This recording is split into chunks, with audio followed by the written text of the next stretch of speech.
Back with Larry Caplan. He's kind of walking us through the new ingredients that have replaced one that's been familiar for so many years. And so let's look at that slide again that had the three ingredients. Okay, so Larry, start again and kind of refresh us here. So we talked about these are the new ingredients in the homeowner versions of Roundup. The triclopyr is a brush killer. It is moderately toxic. It's not low toxicity like glyphosate used to be. The fluazafop is a grass herbicide. It's basically grass be gone. And all it kills is grassy weeds. And it's low toxicity. It's not a big problem. The diquat, however, is, in my mind, the dumb mistake that they made on this. And I will tell you why.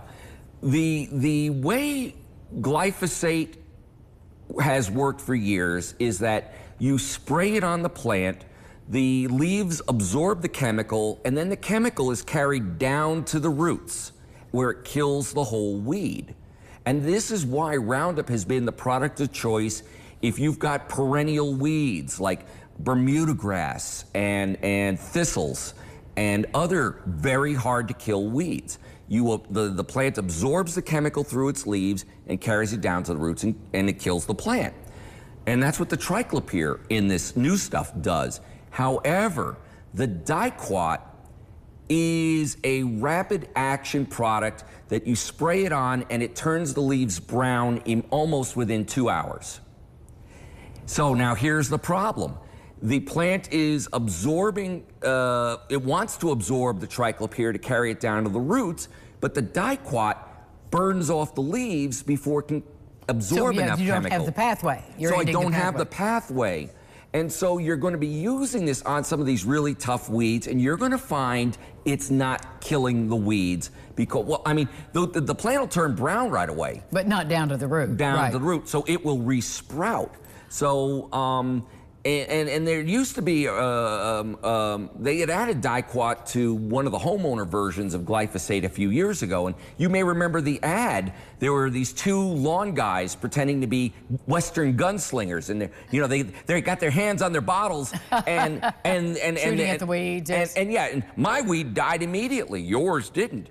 But that's the thing. You can burn the top off the weed, and it'll come right back from the roots. It's like if you've ever picked dandelions, if you don't get that root out, if all you do is take off the leaves, it comes right back.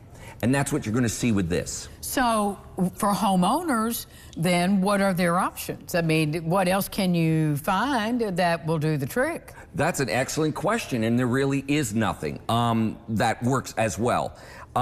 There was a quick thing that came up behind me. I don't think it's actually visible. Yeah, you can't read this. Well, it's an eye test for sure. Right. If anybody wants a copy of this is off of a Tennessee publication, which I will gladly send a link to anybody for. But basically, what they're saying is that the various Roundup weed and grass killers that we've bought for years, because of all this new cocktail, they are saying we do not recommend it in landscape beds. We do not recommend it in vegetable gardens. Mainly, the only place to use it is in a driveway. So if you have been using Roundup to kill some troublesome weeds in a flower bed, it's no longer recommended because, again, the chemical is moving down through the soil and being taken up by your nearby plants. So, it's a lot. It's a lot. We're going to have to go do a lot more hand pulling. And the main reason people use weed killers is, they're getting, I'm gray here. Some of us can't get on our hands and knees and pull weeds as well as we used to. Sure. But, that's going to be our option. Well, Larry, thank you so much for the tutorial on Roundup. And so, buyer beware, know what you have in the marketplace. Thank you for your wisdom. We'll be back with Ron's weather right after this and a life hack, I guess.